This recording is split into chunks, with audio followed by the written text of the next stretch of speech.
नमस्कार सबैजनालाई। यो चाहिँ हाम्रो रह्यो अब स्विजरल्यान्डको ट्रिप। हामी चाहिँ अहिले चाहिँ ट्रेनमा जर्मनीबाट चाहिँ स्विजरल्यान्ड गइरहेको छौँ। हामीलाई चाहिँ जर्मनीको हानोभरबाट चाहिँ स्विजरल्यान्ड पुग्न लगभग 8-9 घन्टा लागेको थियो।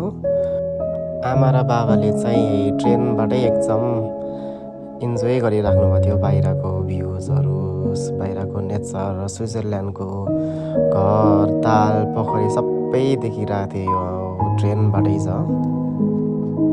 त्यसपछि हामी पुगियो इन्टरलाकन भन्ने स्विजरल्यान्डको ठाउँमा।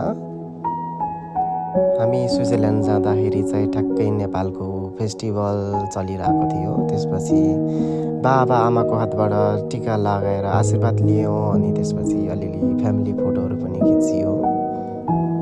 त्यसपछि हामी खाना खाएर चाहिँ निस्कियौँ घुम्नलाई। यो ग्रिन्डलवाल भन्ने ठाउँ हो। इन्टरलाकनबाट चाहिँ ठ्याक्क आधी घन्टा जति लाग्दो रहेछ ट्रेनमा। यो ठाउँ चाहिँ एकदम राम्रो रहेछ। यहाँको घरहरू, डाँडाहरू जति हेऱ्यो त्यति हेरिरहनु मन लाग्ने।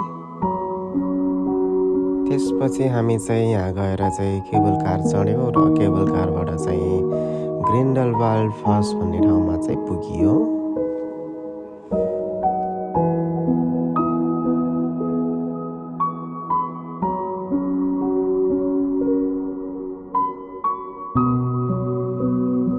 ग्रिन्डलवाल फल्सबाट चाहिँ यस्तो देख्नुहुन्छ यहाँको स्विजरल्यान्डको आल्पनहरूलाई हेर्नुहोस्। नेपालको माउन्टेन्सहरूलाई चाहिँ हिमालय भनेर चिनिन्छ भने यतातिर चाहिँ आल्पन भनिन्छ। अनि यो ठाउँमा चाहिँ यस्तो क्लिफ वाक गर्ने ठाउँ पनि रहेछ। आमा चाहिँ एकदम केही नडराइकन हिँडिराख्नु भएको थियो।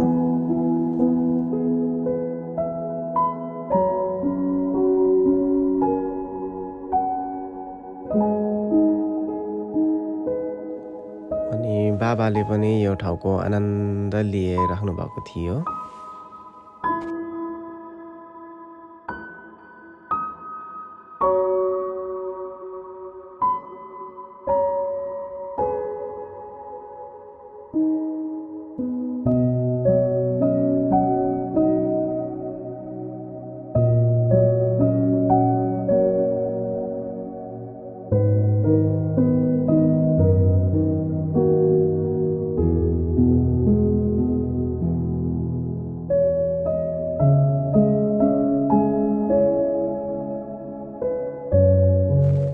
ग्रिन्डलवाल फल्स घुमेर सकाइसकेपछि चाहिँ हामी चाहिँ अब चाहिँ केबल कारबाट तल फर्किँदै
अनि यो हो सुरुङभित्रको रेलवे। हामी चाहिँ माथि डाँडामा पुगिरहेका छौँ।